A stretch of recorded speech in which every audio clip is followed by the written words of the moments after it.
Hello people! Tara po samahan niyo naman akong maggala, and this time we will go to Salala.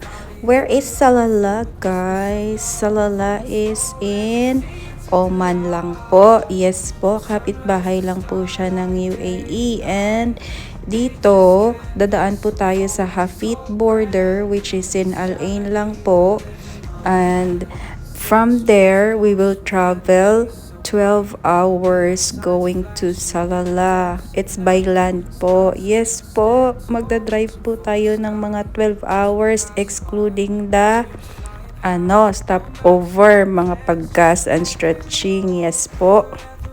At ano naman makikita natin sa Salala? Bakit nag-drive po kami ng 12 hours going there? Ang Salala po ay isang tropical place. Parang medyo same lang siya ng Pilipinas ang weather doon. So for now, from June to September, wet season nila. So it's a great escape po from summer heat dito sa UAE kasi monsoon season nila doon, maulan, mahangin, ma-foggy like that.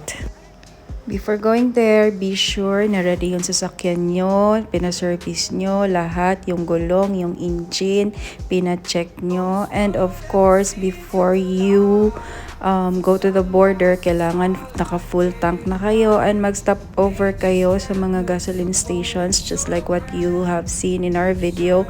Nag-stop over po kami for gas and for food, for stretching, like that. Marami namang mga gas station na madadaanan going there, pero may place talaga na mga 6 hours straight siya, as in desierto yon, wala kang madadaanan kahit ano, so kailangan full tank kayo before kayo dumaan sa lugar na yon, and much better you travel early. Like us, 4 a.m. kami, nandun na kami. At most na yung 5 a.m. nandun na kayo sa border para hindi kayo abutan ng gabi doon sa mahabang desierto. Kasi wala po talagang poste, as in, siya, wide desert talaga siya. Wala kang posting madadaanan, walang signal most of the time. May mga mahagap ka lang. Ito po yung desierto na sinasabi ko. Mahaba po yan na desierto. So, yan. Be cautious lang, guys. And mas okay kung marunong kayo mag-drive para salitan. Hindi naman draining, diba, na 12 hours straight na magda-drive. And magandang magbaon kayo ng madaming chika at pasensya para hindi kayo umay sa biyahe.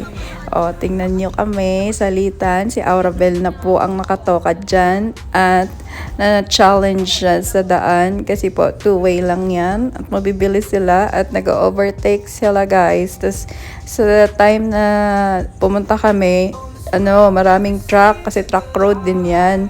So, ayan, challenge. Pero, gala ang pinunta. So, tiyaga-tiyaga hanggang makarating. Actually, it's my first time driving na talagang super haba ng biyahe.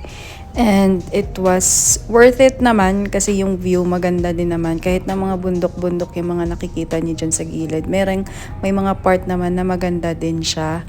And then, okay naman din kasi madami. And of course, I'm with my friends kaya hindi siya boring kahit yung iba natutulog na, guys, sa sobrang haba. Re-recharge. So, ganyan. Tapos, mafe-feel mong nasa Pilipinas ka, nagbabiyahe kasi may mga part doon na parang sa Pinas lang din yung mga kalsada. And basta iba siya sa UAE. So, kung na-curious kayo, punta na lang kayo doon during this time. But, beware, guys. Wet season talaga. When I say wet, it's like this. Tingnan nyo, Salala na kami dyan. Start na maging foggy. Tingnan na, napaka-diverse ng talaga climate nila doon. From super init sa UAE, tsaka ibang part ng Oman. Pagpasok mo ng Salala, magiging ganyan. Magiging foggy siya. And then, it was raining when we came. Tingnan nyo. Tsaka yung road nila challenging kasi may mga bangin-bangin sa gilid, mga ganyan. So, effort talaga siya magpunta doon. Pero worth it naman yun kung ikaw yung type of person na gustong mag-adventure. Tapos gustong makakita ng magandang view. Pero kung gusto niyo yung mga mag-beach, mag-swimming, ganyan, mag-aura-aura sa beach, ay naku, wag na kayong pumunta sa time na to. Kasi habagat guys, as in when I say habagat, lalamunin ka ng dagat, maalon, super, bawal mag-swimming sa panahon na to kasi monsoon season nila, as in super mangis ng dagat. So maganda yung doon, mag-sightseeing ka sa mga falls, sa mga bukid-bukid nila na may falls, ganun ang maganda doon. Eh, hindi naman kami aware na lalamunin pala kami ng dagat, guys. So, excited pa kami. So, wala. Nag-sightseeing lang din kami. Pero maganda din pala. Tingnan nyo yung mga sa pictures namin at ibang videos namin. Maganda din yung seaside kahit na parang lalamunin ka na nga talaga.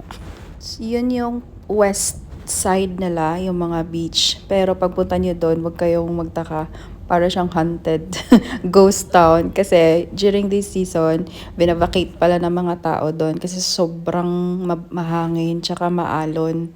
Kaya walang masyadong tao doon, mga turista lang. Ito pala yung sa center na nila, sa city nila mismo. Makakakita ka dito ng mga coconut nut is the what? Ayun, coconut. Yan. So, parang Pilipinas lang din. Makakainom ka ng buko juice doon. Tapos, maraming fruits. Ganyan. Ito yung sa city mismo ng Salala. Maulan siya. Kami, papunta pa lang kami dyan sa Airbnb namin. Kung gusto nyo mag-hotel, meron naman mga hotel na magaganda dyan. Like Crown Plaza, mga iba pa. Pero kami, syempre, tipid-tipid guys. Mag-Airbnb na lang kayo. Meron namang magaganda na options din. So, yeah, be wise. Kayo na bahala kung ano yung mga trip nyo. I suggest, pag ka-reef season kayo pumunta, sa east side na lang kayo mag-tour. Diyan yung mga bundok-bundok, mga Jebel Shamhan, viewpoint, nga ulap-ulap, ganyan. And yung mga may falls, magagandang mga tanawin. Pero challenging roads yon, may mga zigzag-zigzag din doon. Pero okay lang, ma-enjoy nyo yon. Huwag kayo sa west kasi lalamunin kayo ng dagat. At ayan na po, nakarating na nga po kami ng Salala. Nagutom na ang mga bata, patang isip. Naghahanap po kami ng food dyan at bibili po kami sa Lulu ng mga makakain namin for 4 days. Yan po yung pinakinainan naming resto. And ayan na po, nag-grocery na po kami ng mga itlog at iba pa. At pagod na guys. Mag-good night na kami. Sige po. Thank you very much.